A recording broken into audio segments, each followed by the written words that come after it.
this the Chinese virus. There are reports of dozens of incidents of bias against Chinese Americans in this country. Why do you keep using this? A lot of people say it's racist.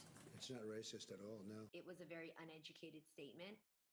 I think you have to be responsible when you choose terminology to give people an idea of what to picture, what to visualize. It's going to just put a name on it and make people who would find any reason to blame somebody else that sort of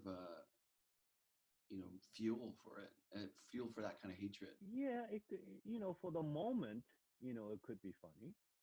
For the moment, it gives you some gratification or satisfaction by saying it.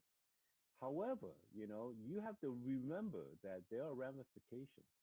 Having this blanket statement is more,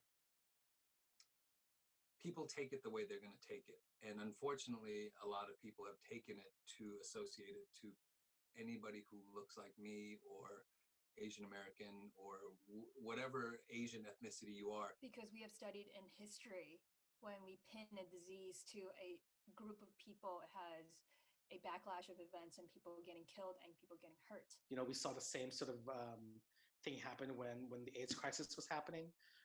People directed that sort of like fear and hate towards the LGBTQ community. When 9/11 happened, there was a lot of Islamophobia and anti-Muslim sentiment. Even people who weren't Muslim or who weren't of Middle Eastern descent, if you basically looked like you were brown or maybe came from that part of the world, you all of a sudden bore the brunt of that hate. This is a virus.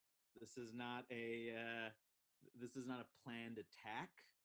This isn't biological warfare.